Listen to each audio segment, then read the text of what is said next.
This podcast contains adult language and crude humor. Listener discretion is advised. All right, so I had a cold open ready to go. But before the show, even before Dave was in the channel here, oh, sorry, we have a guest. Dave's on the show. Say hi to Solo Q. We were talking about connections between microphones and computers, and I was like, maybe you blow some compressed air in the port. Maybe there's some crud stuck in there. And then Gershom's like, we're good. I gave it the old NES blowout. And I just want to say, that sounds incredibly sexual, but also sort of like poop. Okay, yeah, Solo Q's on our show today. Let's go. Thrall's balls! They're everywhere!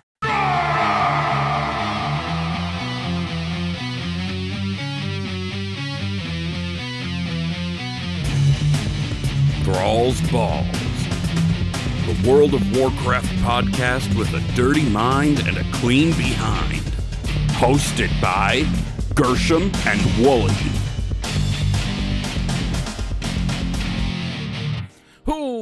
What's up, swingaz? From the TBHQ in the grizzly lands of Wisconsin, welcome to Thrall's Balls, episode number 149. I'm Wooly, the king of bullshit and destruction warlock, and here with me is Gershom, the sassy-ass beastmastery hunter. We also, as I said in the cold open, but didn't mean to say in the cold open, but whatever, it's out there, we have Dave, who runs his Solo Q WoW podcast show, where he talks about all things solo, about running the game all on your own. Hi, Dave. Oh, and hi, Gershom. Hi, Wooly. Hi, Dave. Thanks for having me, guys. Hell yeah, man. Thanks for coming on to the show. Now, this will be interesting because you are a very clean-mouthed individual coming on possibly one of the filthiest WoW podcasts out there. So this will be fun. I was just going to say all those cold open things were totally on brand for this podcast. And I also just have to say that, I was doing a little bit of the legwork, setting up the times that Dave could come on and stuff like that. And we were DMing.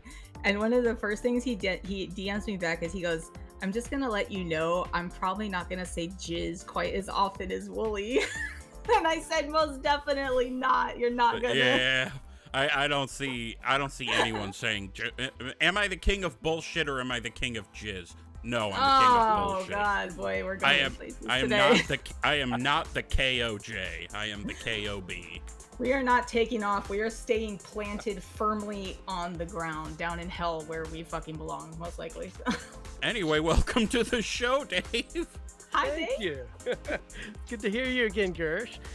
Thank you. Likewise. Yeah. So we tend to run our having guests on stuff a little different than other shows. We'll, of course, ask you those, questions. You always interview people, right? But then we're just going to have you participate in the rest of the stuff, too. Sounds good. Is that good with you? Hell yeah, man. Yeah. Well, Gershy Squirts, I do believe you have some questions, and then I can ask mine. Or do you want to go back and forth? Tag team. I like that. I guess, like Wooly already went into, it's like, I guess it's a little more of a loose thing. I think this was all just sort of mushed together a little bit. I was just hoping that, because I know, you and I have talked about this a little bit when I interviewed with you a few months ago. But can you just talk a little bit about, kind of how you started playing? I think I stole that one from Wooly, but also that's all right. How did you decide to be a solo player, and then what led you into podcasting? And you can just tell us a nice long story. That's totally fine. I'm here for it. Okay, well, how I started playing, it was actually kind of funny. A good friend of mine who I had been coaching high school track with for years, for some reason, we knew each other for years. He never really mentioned that he played Warcraft, and at the time, I don't remember that I was playing much of anything. I was busy working and doing some other stuff, and I took another job for a couple of years. I basically went off and got my teaching degree and took a couple of years away. And I came back about 3 years later and actually started working at the school that he was also working at, where I was also coaching. So now we were working together, and I was working with him in IT. And we, at some point we started talking about Warcraft, and really what got me started was Hearthstone, actually. This was 2014 when Hearthstone I think it had launched either the year before or that year. And I after hearing about Warcraft, I was like, oh man, there's no way that's going to be really bad for my life. And I can't do that because that would be all consuming. I know my personality. I know what I would do with a game that big. And I was like, no, I can't get into that. But Hearthstone seemed pretty good, and it was limited and had a lot of fun. Never really played card games, although I'd played Magic like 100 years ago when it first came out. But as I started to, learn more about the cards and the stories and this and that, of course, I started to get curious about World of Warcraft. And I think it was like December of 2014. I think I installed the game or something like that. And it's really funny because my friend had played since vanilla. Like, he had played all the way through, and he basically stopped playing as I was starting. Like, the Venn diagram of the two of us playing it has like a 3-week overlap, I think, and that's about it. I love the Venn diagram. It's so Oh my brat. I'm sorry, it's so brat. I mean, it was crazy. We literally played in game, I think, once. And I rode on his Vial of Sands mount, whatever, and because he could carry me around on that. I don't know how long we played. Maybe we did a dungeon. Maybe we ran stockades or something. I think we ran stockades. And I was like, I don't know, probably single-digit level or something stupid like that. And that was it. That was literally the only time we ever were in game together. And he just slowly drifted off. He was hard into Hearthstone and just some other stuff. And I just started playing a lot and fell in love with the game and fell in love with many aspects of the game. And yeah, it's now 10 years later, and he still doesn't really play.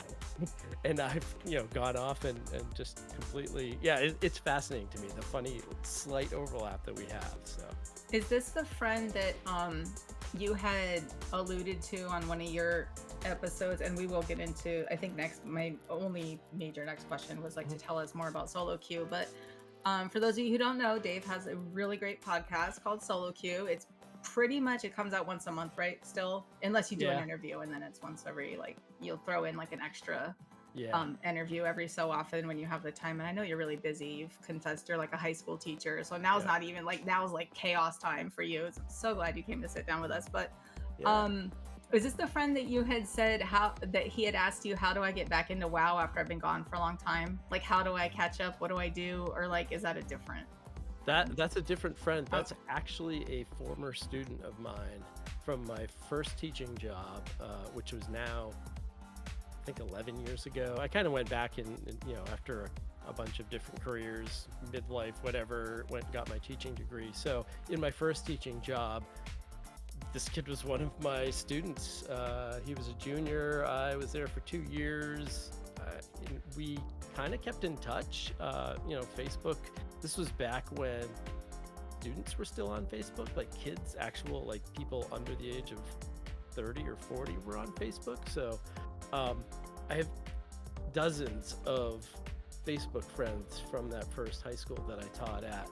And we kept in touch. We, grabbed a drink years later at a bar, and I forget how we got back in touch recently. I guess we never really got out of touch, but he mentioned that he had been playing, and we were just talking, and had him over for dinner one night. And basically, I just wanted to hear all of his questions, because I had the idea for how to introduce somebody into WoW in its 20th year, which seems like a monumental task. And tapping into his questions, he had played, I think he said Pandaria, so now a long time ago, and he was basically a kid at that point, but he wanted to get back in. So his questions were fantastic for driving that kind of 2-part episode, which The second part, I'm literally putting the finishing touches on now. It might even be launched by the time this episode hits people's ear holes. So I'm excited about that. Yeah, he was great, but basically like, what is this? Why would you do that? How do you do this? And I used a lot of his questions to kind of guide that episode, which I think combined is going to be like 3.5 hours. I don't know why anyone would listen to it, except it is literally the first part back in May is I think the most listened to episode I have, which is fascinating to me. I think oh shoot, what was I gonna say? Go ahead, Willie. I'm sorry, I lost my train of thought. That's so odd. I'm not stoned today. That's why I can't think straight. I'm sorry. Yeah, it's like when you study for the final, and if you're high when you're studying, you got to be high when you take it, right? Listen, I have sat down for that AP Euro final. Ooh. Sober, and all I could see was the picture. It's a real famous painting of Cardinal Richelieu. I could still see this fucking painting. I don't know who Cardinal Richelieu is. I don't know. He was where a he's fucking from. jackass, is who Sounds he was. French. I don't know. Like, that's what I'm writing on my fucking question essay. I'm like, sounds French. I don't know. I could still see his picture in my head. Sorry, I was stoned last night and I got like a C+ on that shit. So If I remember right, he did some pretty bad things. I might be confusing him with someone else. If he was involved with the Catholic Church during AP Euro times, I mean, no hate on the AP Euro times, but I have to imagine he wasn't a good dude. Yeah, that's a fair assumption. That's a fair assumption. Yeah, we're talking about 1500s France. I don't know if we want Shit was all kinds of corrupt then. So you said it was like 10 years ago. Did you start playing then during Draenei? Yes, I started technically during Draenei. I was bumping around, making characters, doing some leveling. I never got to Draenei content at level. Doesn't matter. Started then. Yeah. I never got to any BC content, and that's when I started. So yeah. So the later end of Draenei, and then when the Legion, when the Legion launch came, that was my first launch, and the pre-patch for that was my first pre-patch, and that's where I got, when you buy, you get a boost, and so my main to this day got a boost then, and she's been my main character ever since. But I leveled a whole bunch, just kind of like we just did in the live game, just leveling a bunch of characters, and that was really that was almost okay, you've done this a little while.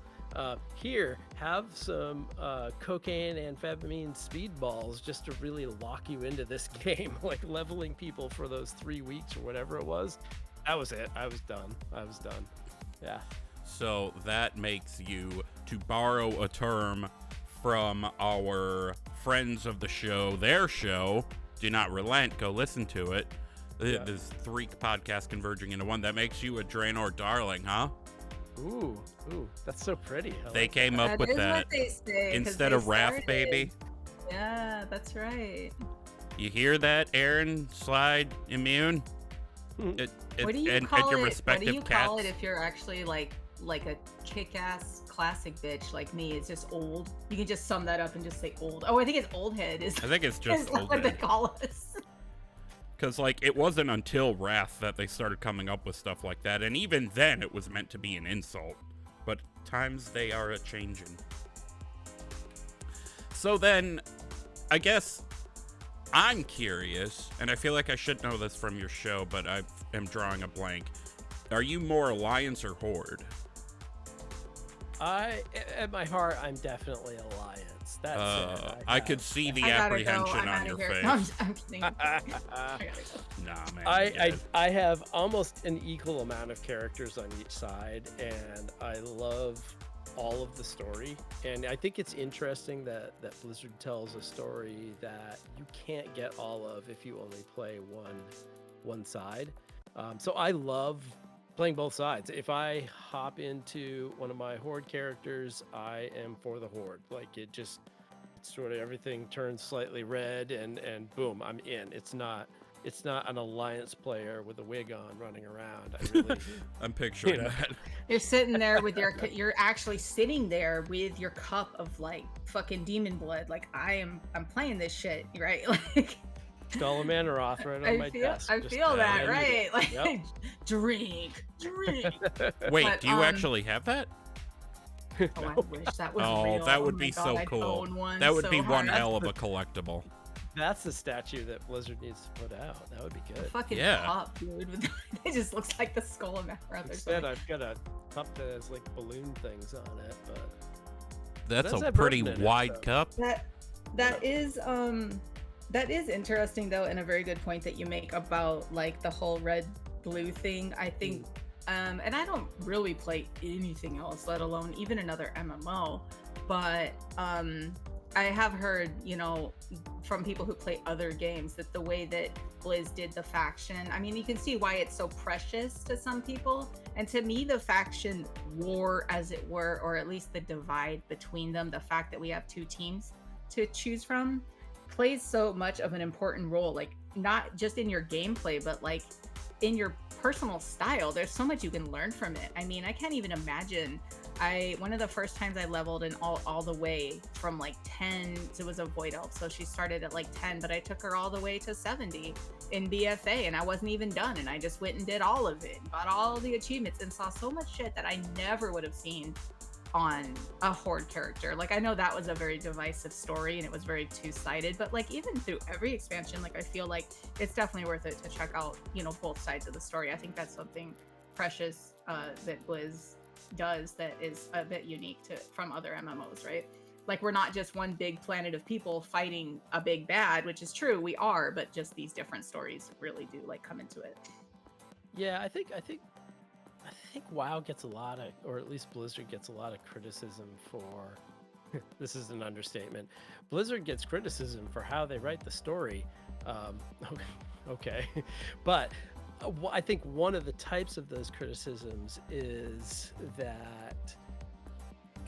Now I've made myself lose my own train of thought. That's amazing. Don't get old, by the way. It's Mine's not still fun. boarding at the station. Yeah. I think my first thought was, and maybe my other point will come back to me, but my first thought was that Legion felt. I feel like Legion didn't have a lot of diversity from the Horde side to the Alliance side. I think there were little snippets and side quest things, but for the most part, we were all kind of doing the same thing. And I think that was good for me personally as my first, start to finish expansion, because I had kind of one story to focus on, and that was great. And you're right. BFA was very. I think it's fascinating how they wrote BFA. I think it probably could have been executed better in some ways, but I really like that there were two very different story tracks that, if you were Alliance, you were going through one war campaign, and if you were Horde, you were doing a very different Horde campaign, and they did meet, but and I think it's fascinating, the culmination of that method of writing.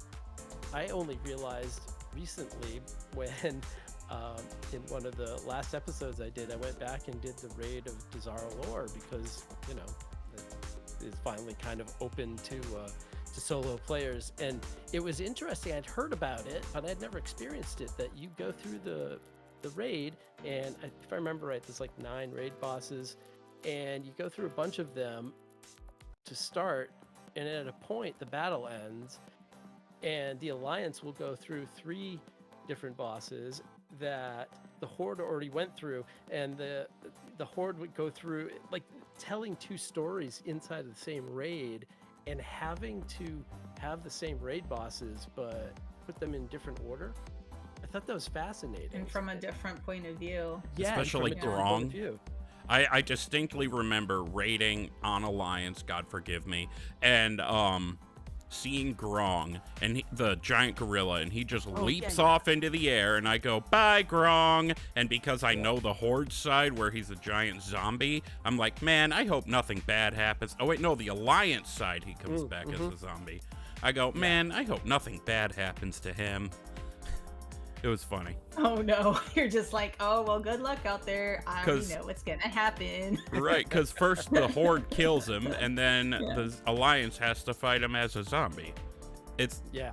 That is a very well done approach, I think, in that raid. Yeah, I agree. And I think, like I said, you could criticize some of the execution all throughout BFA, but I think it's pretty bold to tell two different stories, two different points of view about the same goings on, and kind of meet sort of in the middle at the end, because after everyone's done beating each other up, we then have to go off and fight the big bads that everyone expected would be the thing anyway. But I like it when they're gonna take some chances with the story. I don't know, and I think that's such a central part of WoW. People talk all the time about either get back to faction warfare, or get rid of the factions and make it not even a peaceful world, just get rid of the factions that are old and tired. And I do think they just provide a vital launching point for a lot of these stories that I don't think they're going to get rid of them. No, I don't think they are either. I agree with you. I have always, especially after playing that expansion, I don't know why we're stuck on BFA as we're going into like 3 expansions later here next week, but just kind of to one more thing about BFA is like I had to kind of jokingly set up like a preamble before. Like I used to tell people like, oh, BFA is one of my favorite expansions because I'm a mostly a lore girl, story girl, casual girl, solo girl, this and that. But like I basically started setting it up differently and saying, now listen, hear me out. I'm not a systems girl, but BFA is one of my favorite expansions. I always start off by saying, okay, because I don't think a lot of people are going to say that the systems in BFA were their favorite systems. But yeah. No, they were wildly popular. The story was fucking top tier. I don't care. I'll fight a bitch. I'm not even memeing. Yeah, I'll fight. I agree. It was I agree. Fuck and there were so Azerite many armor. allied races that like worked their way into the story, and I thought that they did that well. And so you're expanding the game while giving new avenues of lore, and I think a lot of that worked well. Yeah, the systems, I agree, and it's too bad because I think it's hard. I think all the failures or frustrations of island expeditions fed into all the failures and frustrations of Torghast, and it's easy to point your finger at those and say, oh, they were bad, oh, they did this wrong, they did that wrong. There was fun in them. Like I remember island expeditions, I liked doing them. I was not one of those people who's like, oh, I have to do them for all the Azerite all the time. So I was released from that burden. Same thing with Torghast in Shadowlands. Yeah. Everyone thought, ooh, it's really good, but I have to do it every day, every week, every whatever. And I thought, yeah, I don't. That's too bad. That's the difference. Sorry, didn't mean to interrupt you, but that's the difference between the solo player and the raider. Yes, big absolutely. time. That said, yeah, and I didn't want to do islands. I didn't fucking do them. Fuck it. Right. And I appreciate that as a raider. In this game, no doubt, the heart of this game is raids. Like Blizzard wants you to get to level cap, kit out your tune with whatever stuff you can find in dungeons and now Mythic plus dungeons, and get into raids. And that hasn't really changed. And I appreciate, I think it's great that they're starting to add things for solo players that aren't going to diminish, I don't think, and hopefully we'll see this stays true throughout this expansion and the next couple, but I don't think it's going to take anything away from raiders. I think they're adding things for other types of play that aren't going to hurt what undoubtedly is the core of this game. I mean, it's no doubt that people gathering, for weekly raids is kind of what drives a lot of subscriptions and a lot of people coming back to the game every season. So don't hurt that. I've made it pretty clear on the podcast, I hope, on solo queue, that I want more stuff for my play style, but I don't want it to come at the expense of anything else. I don't think that's necessary. And so far, in these last kind of evolutions of, like you said, Torghast, and now getting into delves and now follower dungeons and that sort of stuff, that's all in addition to. No one's hurt by the addition of follower dungeons, which I think is important to not just blowing up the game. Not to mention, y'all are gonna get story mode in raids, so that's a great addition. Yeah, I have mixed feelings about that. Oh, you do? Honest. I do. I think they're slightly. I actually tweeted this out the other day because I think they're slightly. Actually, I shouldn't say that. I don't think Blizzard's doing anything. I think people are misunderstanding this as follower raids, and which I think is the important thing. I think follower dungeons, which is as a solo person, or even up to a group of 4 or 5, you get the lower level, lower difficulty dungeon. I have the ability to do it by myself, and I can see the whole dungeon. I can go do all the things. I can get all the loot that is appropriate to my level, which is good. That's not what story mode is. Story mode, which is coming in the War Within, is only going to be the final boss of the raid. So it's a appropriately dumbed down raid, fight against the final boss, which I think is great. It'll give you all the RP and all the stuff that sounds like everybody in LFR always wants to skip, which is great. I'll be doing it, but it is only one boss. And I think, man, follower dungeons work so well. And literally, I've heard nobody complain about them. I hope they can extend that to raids. I hope they can give us a whole raid, figuring out mechanics and whatever else they need to do. I appreciate that that's probably hard, but I'm hoping that this is a sign that they can extend it to the whole raid. That's what I hope is coming. And that's why I don't want people to think, oh, well, raids are good, solo players are good. I only see one boss. I have faith in the concept, though, and I think it's a good start. I think, and I do believe specifically it was Ian Hazzikostas said in an interview that, I think he kind of even alluded to that. I think he might have said the phrase like a good start to like some other things that we're working on. Like he kind of soft confirmed it. I felt like in that interview. I have to pull up the exact interview, but like he said that like for now, at least it was a start to, because a lot of lore and story prog is locked behind really the final boss. I mean, yeah, the whole story is the whole raid. And not to go too off track on like weird things like music, but like even just the intro music, I can tell that spider music in there when it's like doo doo doo doo doo doo. It's kind of creepy. Oh, I'm like, spiders, dude, hella spider music. But like, I was like, yeah, this raid, even the music sounds rad. It's gonna be rad as fuck. Oh, probably not gonna go, but I will get to see the final boss.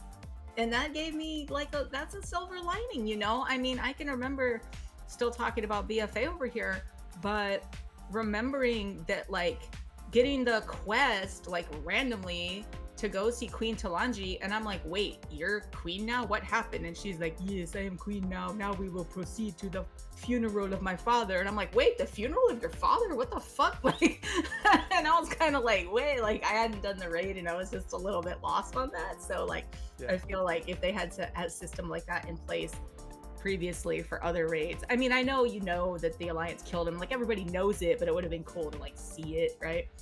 Yeah, I don't want to have to go to YouTube and watch the story that. Right. I'm glad it's an option, but also, right. Yep. I mean, just the thing we were talking about before with the thing Grong, the undead, the big monkey chimpanzee guy. I finally saw that as a raid boss. Like I said, I don't know, a couple weeks ago, a month ago. That's 4 years ago.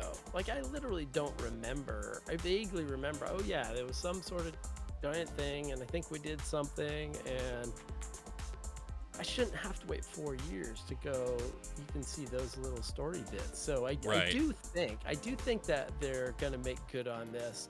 I just want to make sure they do. I want to make sure that they don't just, story mode's out there, everyone's good, let's move on to whatever's in the big plan for other systems and stuff. So yeah. Wooly is gonna tell Ian that because Wooly and Ian are best friends because they fist bumped at BlizzCon.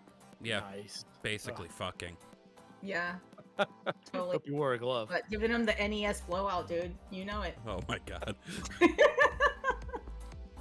I have a question in mind, but Gershom, I do think it's your turn. You can go ahead. I was just freeballing it, dude. All right. Well, this question is weird as fuck. Okay. Also, I just sent you the notes for today. 30 minutes into recording. My bad. I gotta know. Where do you stand on the Xal'atath Thirstometer? I want this is the weirdest question to ask you specifically. I want to know. My Thirstometer. That's funny. It's been funny watching everyone just go goo goo gaga for Xal'atath, and I would say I'm like 70% on board. I don't know that I'm throwing my panties on stage, maybe. Sporting a partial. But yeah, sure. We'll go with that. Yeah. I'm excited about her as a mysterious figure, as a behind the scenes, but now out in front. We're seeing that with the little cinematic that we had last week. You're starting to see the reasons that she is bad. I think everyone just jumps in and is like, oh my god, she's amazing, I love her, which, okay. But now, and this is genius by Blizzard, by the way, to get everyone so on board with a villain, and everyone knows logically she's a villain, but again, everyone is so gaga over her, so everyone's bought in, everyone's hooked. And then now you bring in here's all the bad stuff she did, and here's here's the fucking reasons. insane. Here's a cinematic where she looks like the fucking. If you've ever seen an animation of Crazy Eyes, if you haven't, go watch that fucking spider cinematic, because bitch is all leaning in, putting her arms around the princess, and and her eyes alone. Like, I was stoned, of course, when I was watching it, but I paused it and I'm like, bitch has crazy eyes though. Holy shit, that was so well done. And I think that's something they didn't do quite as well in Dragonflight. Don't get me wrong, the Incarnates ended up being some of the most compelling villains I've ever seen in this game. I mean, nobody's ever going to topple Arthas, let's be real there. But the big fail they had is Raszageth. We just had Raszageth. I didn't even know the other ones' names until after Vault of the Incarnates finished. And then I'm like, who are they? They just flew out of here. So, getting her up front like that, getting everybody stiff as a rock, all that. Making people thirsty for it beforehand, yeah. Wearing pants uncomfortable. And then being like, guess what? She's crazy. Yeah, that's a good panties approach. Like Dave. Apparently, Dave admitted he just wears panties because he's not gonna throw them on stage. We do not discriminate. No judge. Yeah, I some people might call that a bait and switch, but I don't think anyone was under the impression that she was a saint. We all knew she was bad. So the fact that everyone just did go gaga over her, I think is great. I think I'm not necessarily going to do it.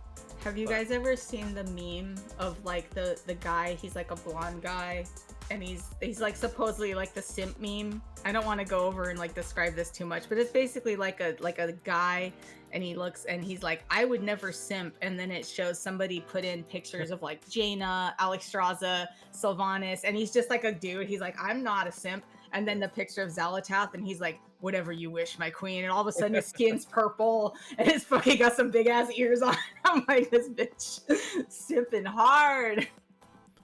Yeah, I have not seen that one. I'll find it for you.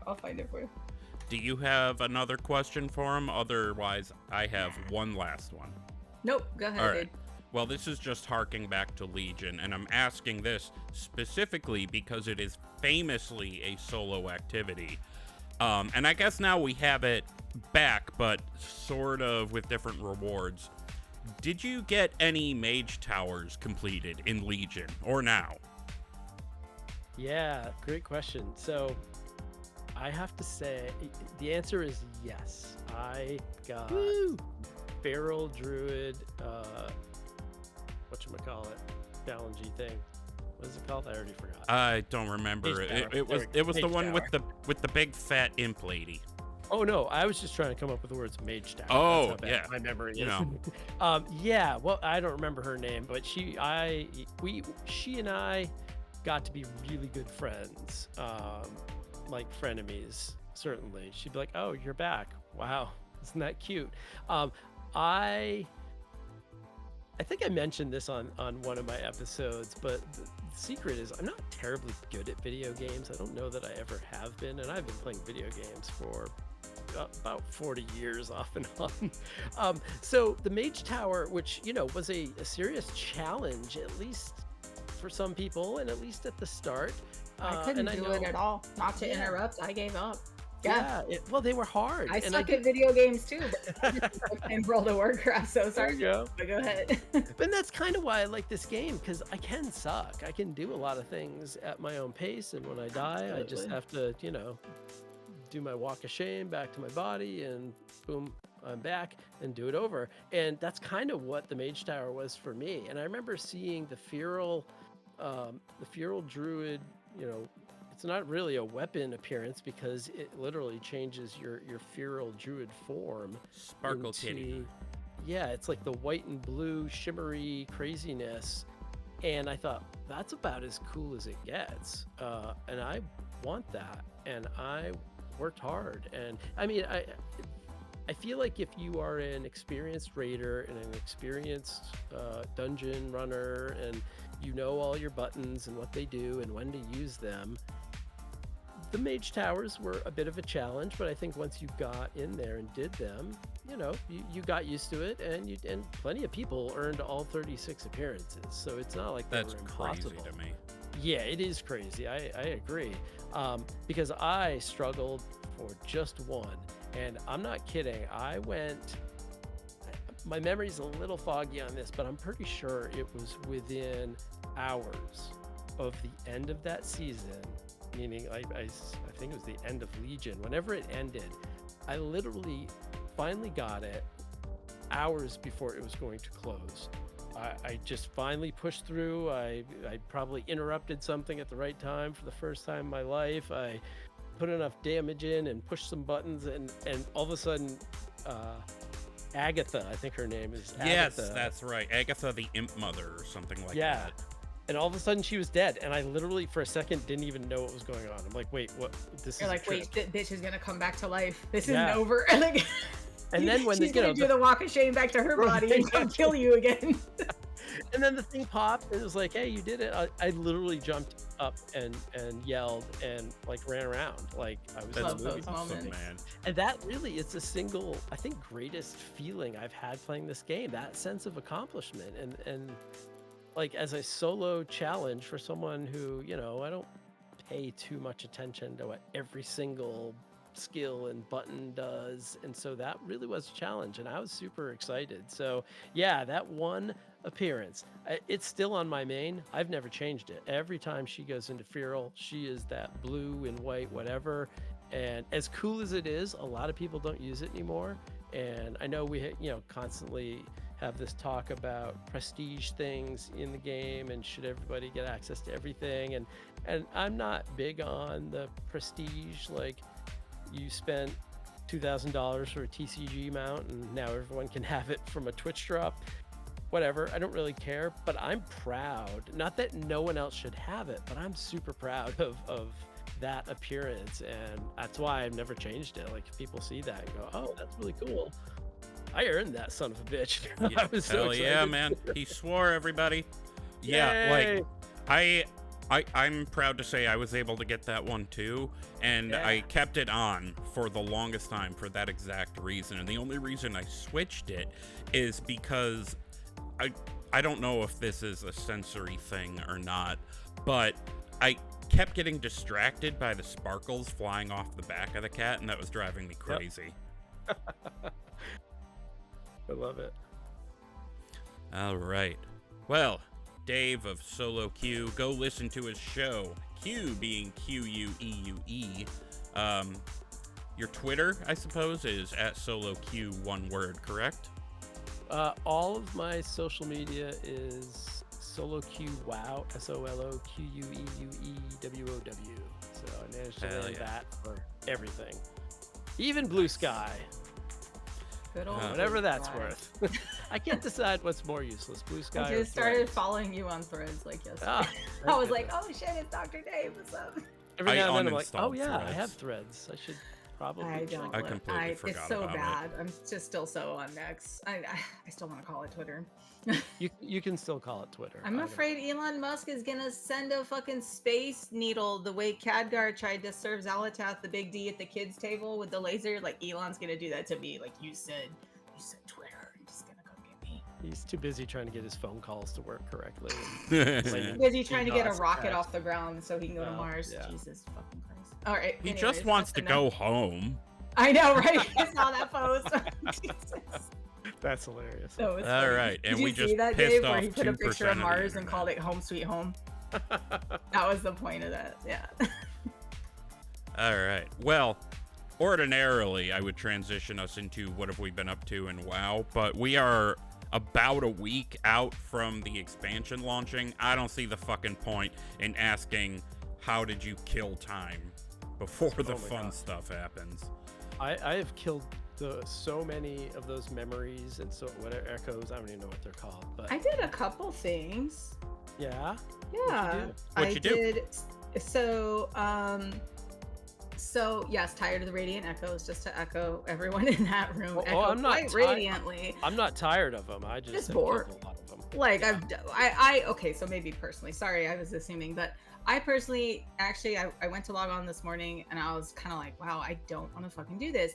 And then I was like, I had mentioned that I wanted to go back and go see if I could like solo hire Wings of Torghast because there's like mounts locked behind these achievements and stuff. So I went back and I did like 2 of them. I didn't write, so there's the first one, and then of course you have to progress, but the first one that gives a mount is like doing every Wing of Torghast on like layer 12.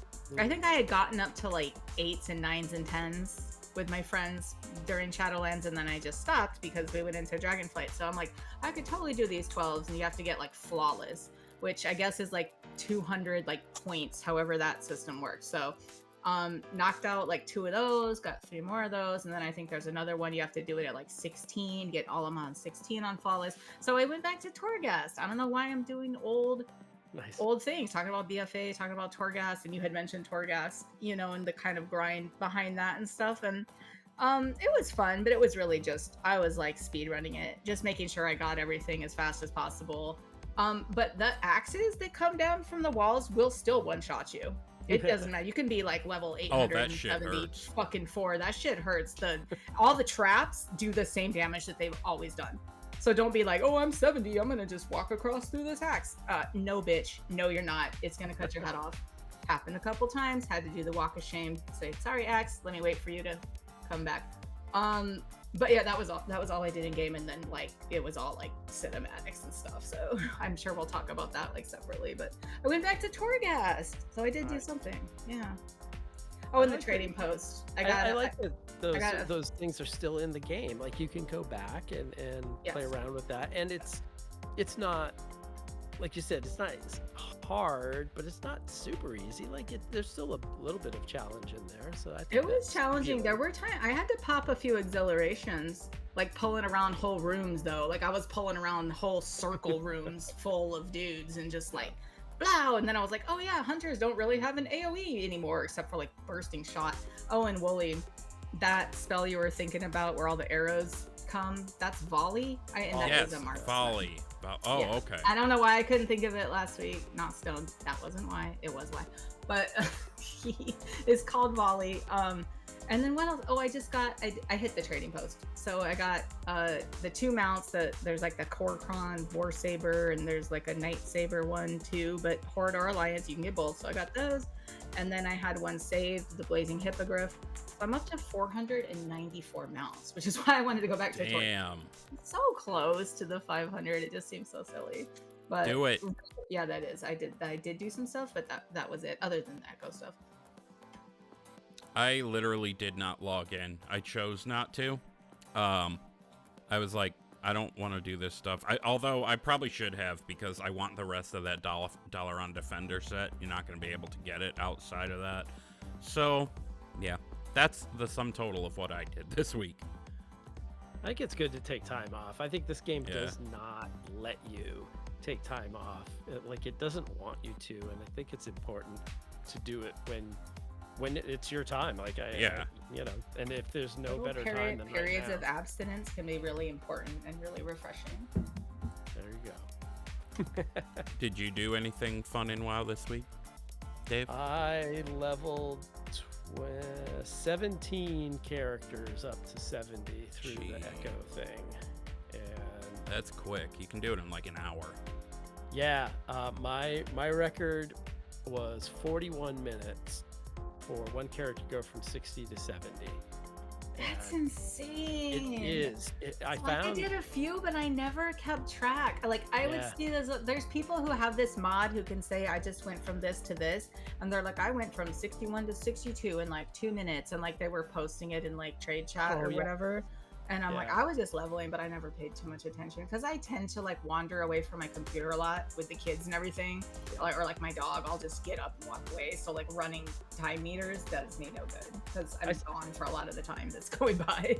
The first time I saw that appear in like the chat, somebody went from one level to another in like 34 minutes. And I'm not someone who ever puts anything into chat, but I literally typed in, I'm like, are you serious? You're doing this wrong. Like, That was 34 me. No, I'm minutes. just kidding. That was me. That's exactly if I was running that meter. That's me, bro. That's what would happen. That was crazy. So you're yeah. doing it wrong.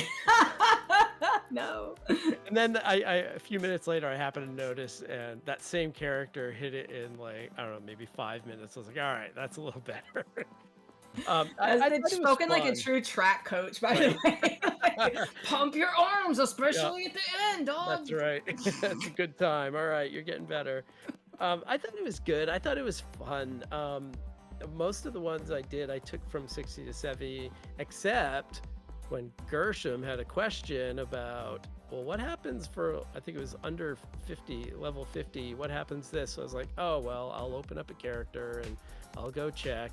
Oh, that thing where like I That was couldn't pick you, up the yeah. quest. Yeah. So I had to, I opened up a level 30 and I tested the thing that you had asked about. And then, I woke up like, oh my God, what? A couple hours later, and that 30 was a 70. Thanks for that. Damn. I hadn't had this in my Not like notes, I was but I at didn't work or mention anything. it, and I suppose it's a dead concept now. But like, unless my characters were 60, I was not able to pick up the quest to go to Xal'atath and do the Magni thing. So You I didn't could have go to do do it. the echoes. Yeah. Like that's what yeah. was so weird. Was like I'm just like I know because I've done this before to run into Dalaran and you go right into the echoes, but you don't get the quest for the story until you're 50. I thought that was kind of dumb, and I thought it was weird that it was in my my journal, my activity journal, but like I couldn't click. I was just like clicky, and like it wasn't. Yeah, opening. I think that was a higher level thing as part of the pre-expansion. Yeah, but it was not something weird, but it didn't really stop my Yeah, because cause. this Yeah. was the pre-patch. That was separate. So yeah. Yep. Well, we are about 45 minutes into the show and getting to WoW news now. So, let's get into the WoW news, everybody. Time for WoW News. Motherfuckers. All right, so believe it or not, there's actually quite a bit of WoW news to go over. First on the block, I wouldn't even have included this, except I'm being selfish because I am very interested in what classes they're going to give to Dracthyr. On whatever, I think it was the beta, it has been found that Blizzard has added Dracthyr class animations. There have been animations added for all the classes except Monk and Demon Hunter. I believe that it hasn't been for Monk because the article I read on Wowhead was written by Porter Gage, and what he thinks, and I would agree with this, is that it might be too difficult to add some of the Monk animations to the Dracthyr at present. So that might still be something that'll come, but not yet. And they also don't have it for Demon Hunter, for obvious reasons. So I want to give everybody a grain of salt to think of with this. These animations are not exclusively used for player abilities at present. So while these animations existing is exciting, it does not confirm which classes are and are not going to be available.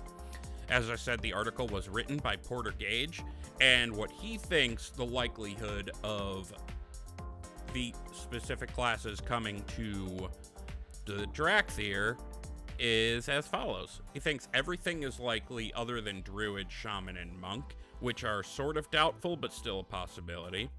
I could see that. I might disagree a little bit with the Druid and Shaman, also because I'm selfish. I just want to know what a Dracthyr cat form would look like. For some reason, he thinks Paladin is very unlikely, and I'm not really sure why.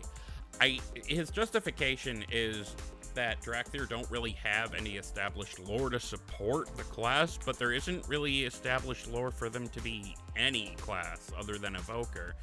Like, I've been under the impression this whole time that when the Dracthyr get these new classes, they're, in lore, a former Evoker who wanted to branch out and learn something else. That said, I do think it's going to be really unlikely that they'll ever get Demon Hunters and Death Knights. Like, the current justification for allied races and Pandarans becoming Death Knights is that they died in the Fourth War and Bolvar raised them up and he's like, hey, come be my friend. And they were like, okay.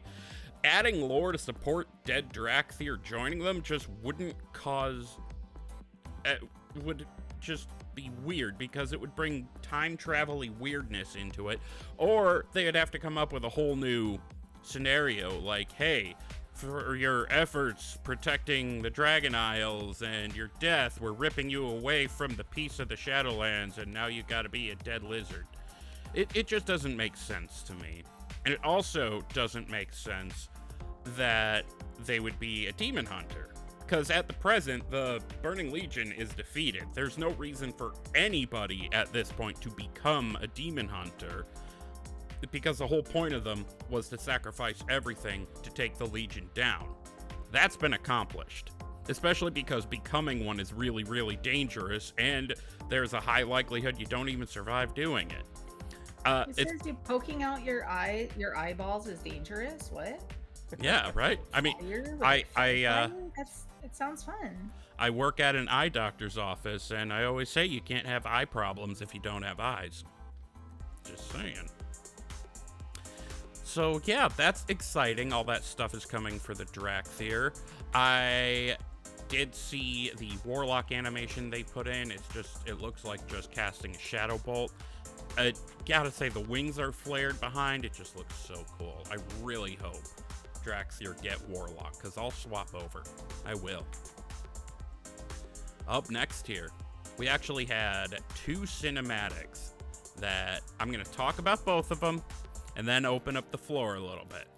So, Alleria, Light and Shadow, much like the animatic I suppose we got for the Spider People, now we have one for Alleria, and it's all about how she came to the Void in the first place and just how much she sacrificed in her life to get where she is now, all in the name of protecting the people she loves and the world she comes from. And gotta say, this tugged at my heartstrings, especially having seen baby Erator, like his little laugh just as his little yeah as Alleria is taking off. That got to me. Just, I'm a new father. Exactly. I'm a new father, 5 months old as of tomorrow when we record. So I was like, oh God, I could not leave her behind. And then it's just, I never really thought about it, but I've known it all, how much she had to put aside. And ever since she came back in Legion, Alleria's honestly been one of my favorite characters. Even if she is on the wrong faction, just saying. What? And then our other... No, let's do these separately. What do you guys think of that animatic with Alleria? What do you think, Dave? I was watching it right now. I've had such a busy week that I've seen it all over Twitter, and I just have not had a chance to watch it. I just barely watched it like a couple days ago too, but I did have to watch it a few times. So I can do my poetic waxing, so I'm pretty good at that. So there were some things so what I tend to do is when I take my notes, I kind of write it down like, oh, scene by scene, what am I feeling about this? I gotta say, So one of the first scenes that you see, and this is one of those things we've come back to this on this show more than once, where like if you didn't read a book or a short story, you might not have never known this scene happened. But there's a scene in the very beginning where she walks in and you're like, who were all these guys playing war chess at the table? That's obviously her dad and King Anasterian and all the nobles and stuff. And she throws something on the table and you're like, what the fuck is that? In the book, Beyond the Dark Portal, where we really get to know Alleria for the first time, I feel like, that's a troll head. That's a forest troll head in a bag. And there's just a really good scene because basically, I think she comes upon, she's out hunting or something, and she comes upon Verisa, who at this time is maybe like 12, 13 years old. Something like, just gallivanting around in the forest, being a little preteen elf girl, and like, yay, I'm gonna be I'm gonna be a big hunter someday. And Alleria, and she's like, what the fuck are you doing out here? What are you doing? Don't you know it's dangerous? And she like snatches her by the arm. And Verisa's like, what are you doing? And she's like, we're going home. And she goes, what do you mean it's dangerous? There's nothing. This is home. And all of a sudden, like a troll comes down out of the trees because they're like forest trolls, right? And she beheads the damn thing, puts it in a bag, and it literally describes Verisa like almost having to stop and like vomit on the side of the road just from the shock and the danger, and it all just sort of hits her. So that first scene, I was like, whoa, that's cool. That harkens right back to the book. So if y'all didn't know what she was throwing on the table that's all bloody, it's a forest troll head. At least in the book it was. So that's pretty cool. And her dad and the king and everything are like, oh my god, it's for real. Zul'jin's a real thing. So yeah, neat. And then like you mentioned, you know about her turning into a void elf. I think that was cool. It was really fucking good. Like if you hadn't seen it in other places in the game or seen her struggle with that was pretty fucking radical. And watching Tyrallion just be like, oh my god, what's happening to the love of my life? That was wild.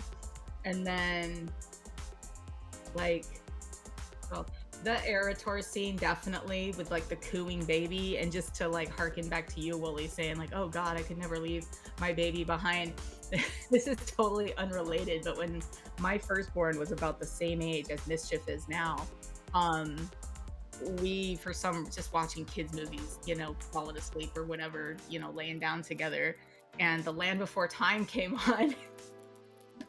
There's this scene in Before Time where like the mommy dinosaur dies and the baby's like, mama, and then he's just like has to like go plodding on by himself, and it's like Littlefoot. And I was like, oh my god, I remember to this day posting on Facebook and Twitter like, is everything that involves babies gonna make me cry now? So yeah, it is, at least for a while. I don't know if it would make me cry now that she's 11 years old, gallivanting around the forest, being a little preteen elven girl. I don't think I would cry, but yeah, just that. I think overall, and then like I think a lot of people didn't give this credit that this is the first like 2D feature that they've ever done.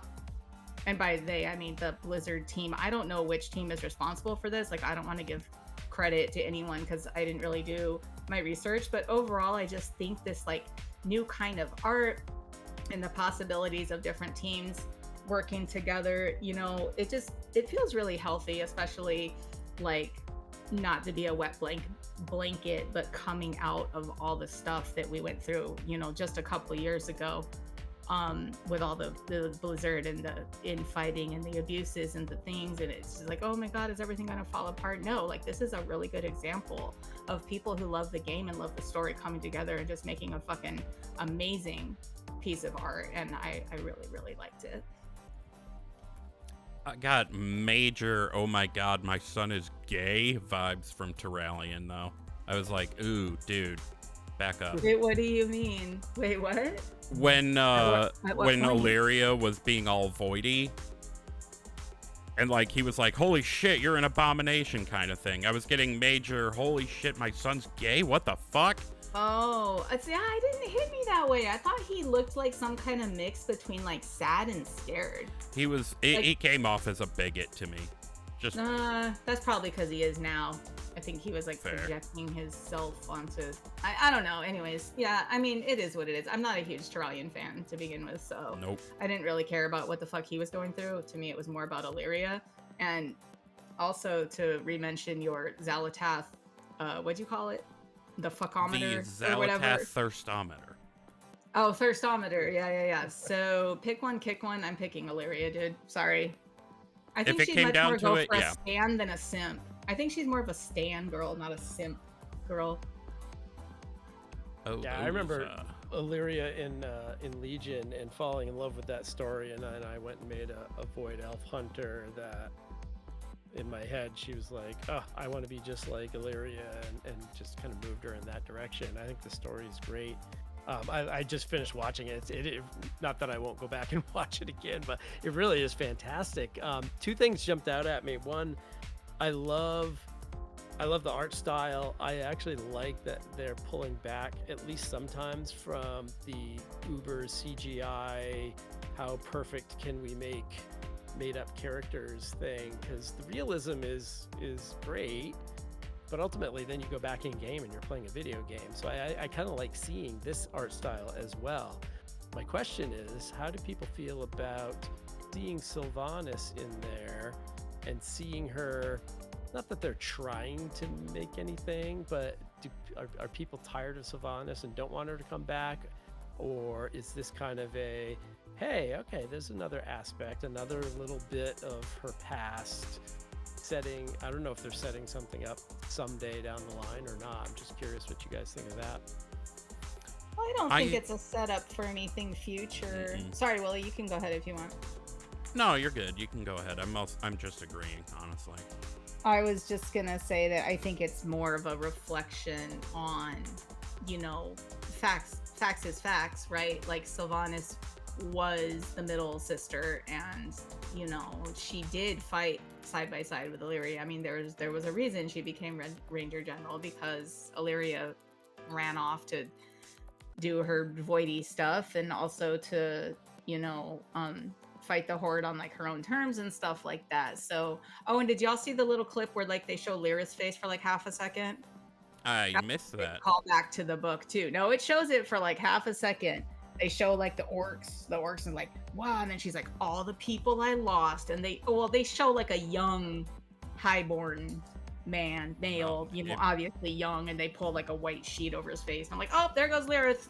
I think we can assume that was him. Yeah. But like that was totally off track. But I mean, to get back to the Sylvan, I think that's more just like, especially, it might not make as much sense if you didn't read the Sylvanas book, but there's a lot about their relationship in there, obviously.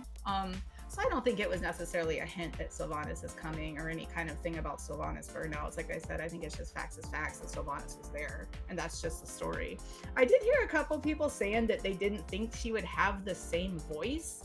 So it sounds like they Why wouldn't she? called back Patty Mattson. I don't understand this either. So like, no shame, but I think it was friend of the show Aaron over there at DNR was like, oh, I didn't expect her voice to sound so much like Sylvanas. I don't understand why she wouldn't, and also I didn't think it was that egregious, to be honest. It wasn't all void tinged and echoey because she's not Forsaken, but it sounds to me like they brought back Patty Mattson just for this little, it sounded just like her. They did. So, I didn't find it out of place at all, so that was weird, but whatever. I enjoyed it. To answer the "Are you sick of Sylvanas?" question, I'm sick of what they turned Sylvanas into before. When she does come back, because let's be real, it's a matter of time. It's just a matter of time. I think we're going to be seeing a different Sylvanas, more like how she was before all this jailer nonsense, but with a lot more humanity because her soul was reunited with itself. I'm interested to see how that's going to go. I know a lot of people are going to hate it, and that's where I'm going to leave that. Yeah, I'm with you. I'm looking forward to that story down the line. Like, I think we can get that a long time from now, but I do kind of want to see where that goes. I think that'll be interesting. Yeah. All right. So then that other cinematic, and I want to keep discussion of this one short because it's very clearly not the whole thing, and I'm pretty sure it's part of the expansion intro experience.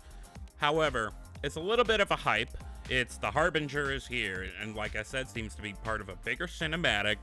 It's basically Khadgar and Xal'atath are like meeting face to face, and they're chipping at each other, and then Caddy Daddy gets way badass for a little bit, and he's like, fuck you, bitch, and starts throwing a laser at her, and I think that's where it cuts off. I fucking need The War Within now. Holy shit, I'm glad I have early access, but we're still 5 days out as of the day we're recording for early access. I want it. Yeah, right? We will come back to discuss that at more length, probably next week, because reasons of things that have been implied in the past to happen during that experience. All I'm going to say about that. Can we talk really quick about something I noticed, and this is not a story spoiler, I don't think. This is just something, and it was more like a shower thought. And Did I posted about this. Did Khadgar fail his high jump because his dick hit the bar? No, that was so funny though. Oh my god. At the Olympics, that dude was so funny. He definitely got laid that though. one. Wait, Dave, did you see it? Yeah, I don't know how to coach that one. I don't know how to coach. Yeah, you're a track and field coach. Be like, good try, bro. You missed the gold, but good job on the big dick. Kudos, at the buddy. kids' table. He's gonna get a sponsorship somewhere. Congrats on the meet. Like, I don't need this shit. Fucking Cialis is like, hey, bro, you want to do a Cialis commercial? I'm sorry, I threw you off. What were you going to say, though? All I was going to say, and this is super fast because I know we're running on time and I'm coming on a potential kid skid too. But, why is her fucking necklace empty? Like, did we not wear a necklace that had a big heart of Azeroth in the middle of it? And then this thing is called the Dark Heart. And yo, if you look at Xal'atath, a big ass necklace, big ass cool gold necklace, the hole in the middle is fucking empty. It's like, bitch, you got a big ass blue one on your head, but there's nothing in her necklace. Just look at a picture of her. She's got the necklace, but there's like no jewel in it. Like, that must be what that thing is. It's some kind of weird empowered necklace thing. That's all I'm gonna say. I don't know. My understanding, no, never mind. It was because Iridikron handed it to her. I had it the other way around in my head. I actually did not notice that. I don't know. I'm probably all wrong. See, I'm confused because, like, this also comes back to, like, not doing all the dungeons all the time. But I did do those Dormu ones, and I thought Iridikron yeeted off with it, but I don't remember him giving it to her, but he probably did. I don't know. I don't remember. Anyway, big old hole where there should be a jewel in her necklace. I think the Dark Heart goes there. I'm putting it down now. We will see. Moving ahead here, couple more things to cover, and I'll kind of go through them sort of quickly. There are 2 Funko Pops being added to the Blizzard Gear store, and I wouldn't have reported this except that I like them, and there's a cool one about the Sylvanas one. It's Sylvanas and the Lich King, right? And I'm pretty sure in this case it's Arthas the Lich King, and if you ask me, there have technically been 3, Arthas, Bolvar, and I don't care if you disagree, technically the jailer did make Anduin the 3rd Lich King, even though he never really got around to much undead kinging. Anyway, these are on the Blizzard Gear store now for $15 a piece, and if you order the Sylvanas one, there is a 1 in 6 chance that your Funko will show up as what they're calling the Shadow version. Basically, she's just wearing darker clothes. The only draw being is it's rarer now than the other one. I'm not huge on Funkos, but I want these. Wasn't Ner'zhul technically the first Lich King? Oh my god, there have been 4 Lich Kings. I completely forgot. Mm-hmm. Holy shit. I forgot. How did I forget Ner'zhul? I don't know. When you said technically I wasn't going to count this, I'm like, oh, he's going to say Ner'zhul because, like, a lot of people don't know that.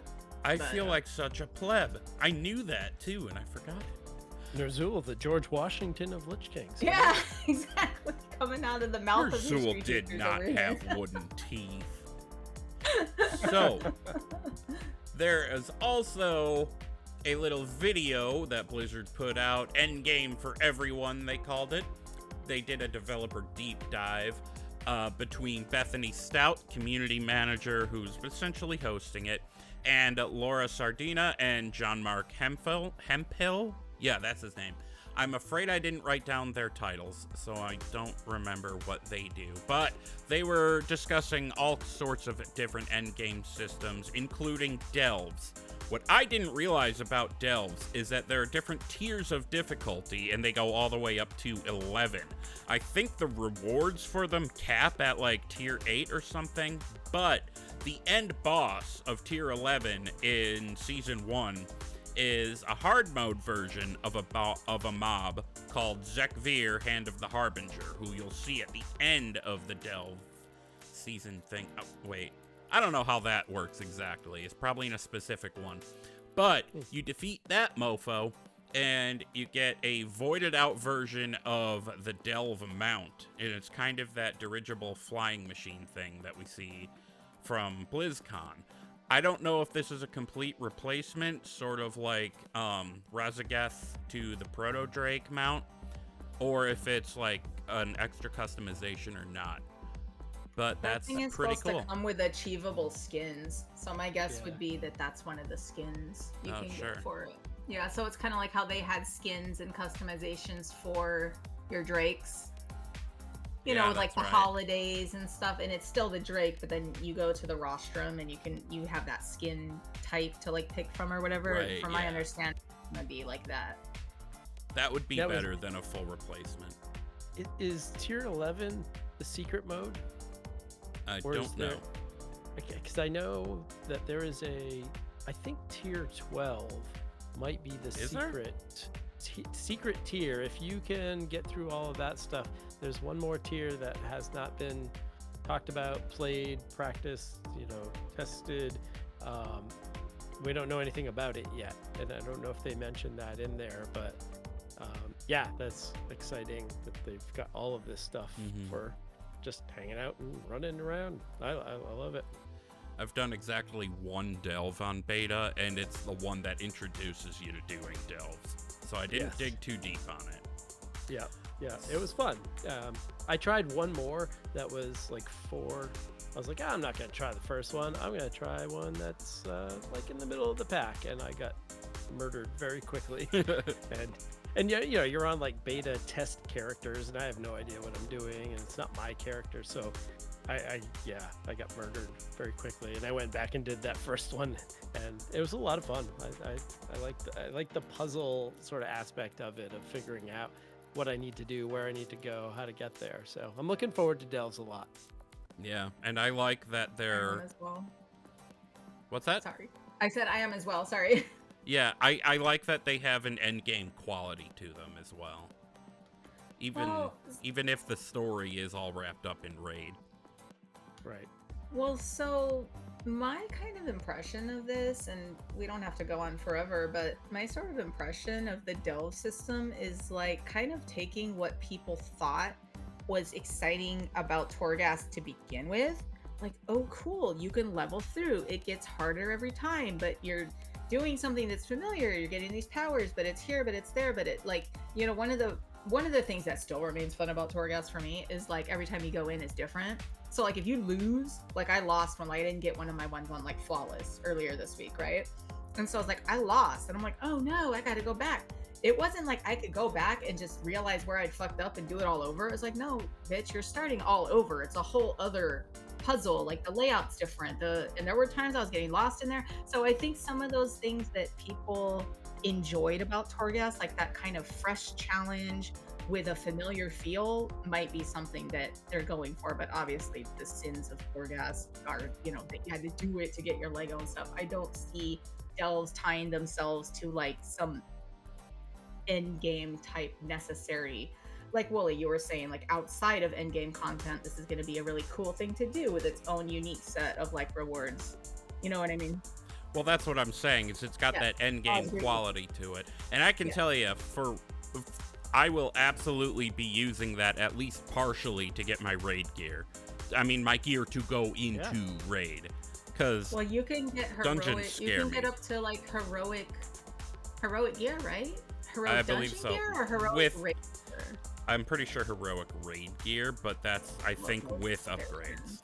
Yeah. Well, and you're also getting a slot in your vault, in the Great Vault. That's right. Yeah, that's true, and, yeah. Right.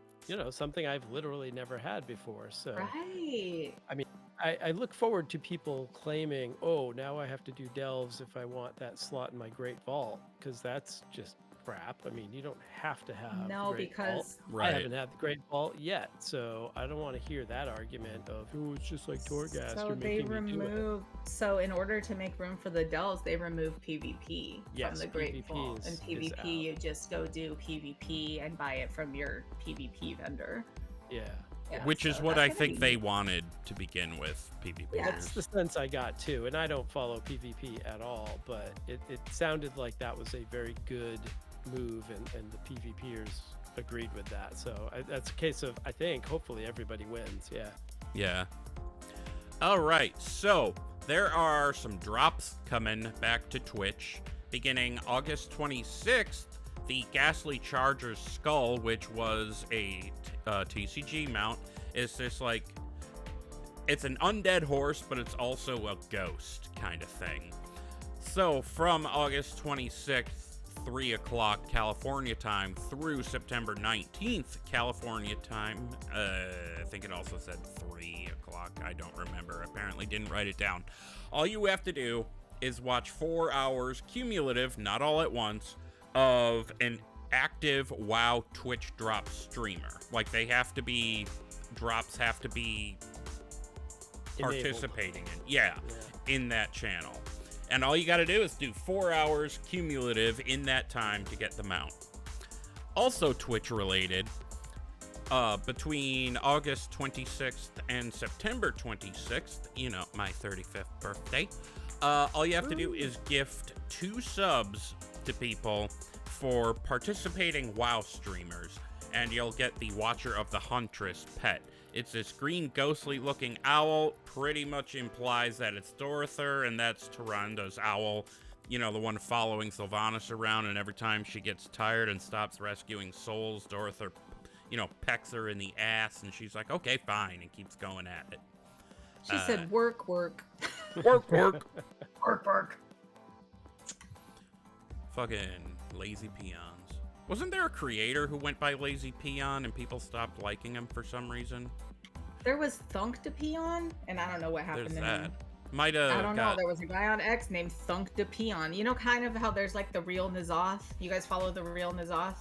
Yeah. I don't He's not remember dead. if I follow. He's still alive, the real N'Zoth. Anyways, he liked one of my... So I posted a picture of me flying on the evil fishy in response. So he was like, I think the thread was like, everyone thinks that there's something about, and I was like, aren't you supposed to be dead? And I put like a bunch of laughing emojis, and so he's always posting this meme with like the 3-eyed fish flopping on the ground, and he goes, nope, still alive.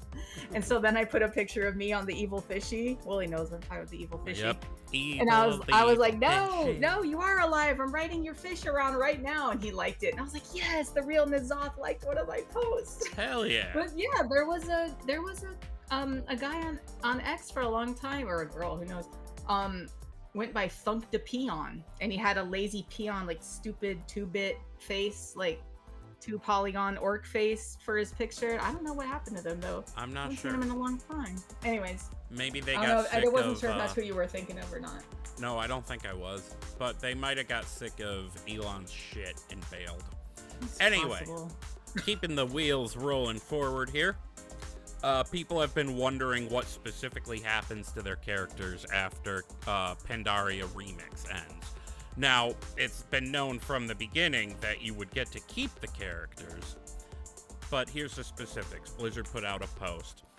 Every item in your bag, every currency except your gold, and every quest are going to be completely removed from that character. So, spend your bronze before the time runs out. That's what, August 23rd, I think? 22nd, 23rd? By the time this episode comes out, it's over. It's Yeah. like tomorrow. It said 2 days today. Yeah. Oh, shit. Well, Yeah, it's over. If you're listening on Tuesday when this episode drops, it's over. so how that So, I think happens... 10 o'clock on Tuesday Eastern time, I think, is the time. Like So today- that's the Monday the 20th. 19th is the last day, but I think the way time zones they have it, I think it goes into the morning of Tuesday, and then it's done. Probably That before makes the sense. reset. And then when they stop for the reset, when it comes back, it'll be over. I'm Right. assuming. Yeah. That makes sense. So these characters then also, of course, keep their level, and they're given gear up to item level 467. You're given 4 30-slot bags and 1 26-slot reagent bag. Any unlearned collection items, like if you have an ensemble sitting in your bags that you didn't learn, they'll be sent to your character's mailbox, and your character will be ported to either Orgrimmar or Stormwind, depending on your faction. You're also going to get some bonus gold in the form of something called the Time Runner's Parting Pack. I guess that's sort of like a goodbye gift. You're going to get some gold, an amount of which will scale with your character level. The post did not say what that amount would be, what, like, the bottom of the scale versus the top. Now, you might be wondering, does this happen automatically? Sort of. If you log into that character, it'll begin the conversion process, which will take a few minutes. What's annoying is you'll have to do this for each remix character individually if you had several of them, which many people did because it broke the leveling process for it. But, you know, once you do, you'll have all that fun stuff. And then that is actually the end of the WoW news. How about we move on to the mixed drink of the week? Fuck yeah? Fuck yeah. Fuck yeah. Dave's yeah without the fuck word. No, it was there. It was a fuck yeah. Oh, There was it it? is. All right, there it is. Dave said fuck. It's time for the mixed drink of the week. Fuck yeah! It's the mixed drink of the week, and before we get into it, I just want to remind everybody to please only partake of the mixed drink of the week, or any alcohol for that matter, if you're of legal age or legal whatever to do so. Oh, Dave's holding up. Oh no, your What whiskey is that? bottle's empty. Oh, he's running out. I was gonna ask you if you were like dancing here and there on the video. I'm seeing you and you're kind of bopping around. I'm digging it. I'm digging it. Yeah, his mixed drink is bourbon. Furthermore, we're not responsible for any stupid shit that may befall you as a result of your own stupid shit. So, we have been going through all the playable races in WoW, giving each of them a heritage drink. We have exactly 2 left. Gershom decided to take the Maghar Orc, and I don't think we ever had a title for this one. You don't have to come up with a name, I just think it's fun, and we can I told you what it was. You did? Shit, what was it? The Mocha Nips. I went with the Mocha Nips. Oh, yeah, that's right. It's called Yeah. Mocha Nips. I DM'd you, but you probably didn't see it. Actually, that sounds familiar now. Pardon the silence there, I was making a note. So, to guess what's in it, it's obviously something chocolatey. So I'm thinking you mixed chocolate syrup with Bailey's, put a shot of bourbon in there, and some cinnamon on top for fun. That's my guess. Okay. Dave, what you got? I was afraid you were going to ask. I've learned something listening to this show because I do listen every week. And It's not gross. thank I can you. give you a hint. It's not gross. It's actually really good. Oh, and also before you guess, I'm so sorry. I need to go in the next like 5 minutes. So I'm going to tell y'all what the drink is, and then I'm actually going to go, and you guys are going to have to wrap this up. by yourself. Sounds So good. sorry. Okay, Alright. let's do the drink. oh man, there's got to be Guinness in it, maybe. And then, yeah, I'll tell you why I have a hard time doing this after this. But go ahead, lay it on us, Gershom. Yeah, what's You, in it? you don't want to guess the rest? You just think there's Guinness in it? I'm bad at guessing these things. Oh my god. Okay. Okay. Yeah. Okay. All right. So the Mocha Nips. Wooly was way closer. There is no Guinness. That almost just made me throw up in my mouth a little. Too many black and tans in college. It's a long time ago. But okay. So Wooly, you were close. What it is really super simple, but there's some lore behind it. Baker, relax. So you're gonna take like your basic like bottle of Mudslide mix from the store. It's simple. I didn't even buy all the liqueurs and stuff myself because I'm broke ass bitch right now. So you take some Mudslide mix, put about, you know, half of that or so in your cup, maybe a little more, however much you like. You're gonna take a shot glass of rum chata. That's where you were close with the cinnamon, Willie, because that does have Ooh. that cinnamon kind of horchata flavor. And for fun and for lore, which I'll explain in a second, like I said, you're gonna put like float a little bit of grenadine on top, and then you're gonna drop that in the mudslide and you're gonna drink it. So the reason this is called the Mocha Nips outside of your Toon Willy is because, once again, scenes in books that maybe people don't know about because I'm a lore nerd. There is a scene in Rise of the Horde, I believe.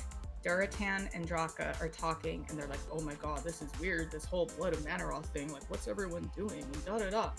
But the important part is that at the time, Draka is nursing Thrall. And it literally has a moment where it says that in Orcish tradition, she basically takes her own really long claw and kind of slices her own boob a little bit and gives baby Thrall like a little bit of blood with the milk. And it's supposed to make the baby strong. So there's this weird lore scene where like baby orcs drink a little bit of their mom's blood. So anyways, you got the mudslide. It's a brown nipple, and then you got the milk, and the grenadine is supposed to be like blood, and then you drop it in, and you drink it. And I'm drinking it. It's really sweet. I'm probably not gonna. I'm gonna finish this. Over the lips, through the gums, look out, asshole. Yeah, here we go. Also, right, that sounds metal as fuck. There it is. It's like really sweet. I don't even want to drink this anymore. it's like a grown-up chocolate milk, but it's a rush. That'll happen. It's good though. It's good if you like grown-up chocolate milk. Who doesn't? So that was the Mag'har Orc Mocha Nips. Next week, I am up with the final heritage drink, and that is going to be with the Lightforged Draenei. I'm going to say right now, it is not just the Draenei drink with some extra pizzazz. I thought about doing that, but I'm not doing that. Let's see, what should I call... Oh, of course, there is nothing else I could name the Lightforged Draenei drink. It's going to be... Tempartos!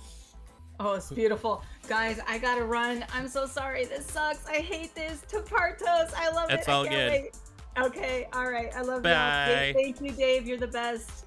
I'll talk to you too. soon. Bye. All right, wrap it up, guys. I'm sorry. Bye. Bye.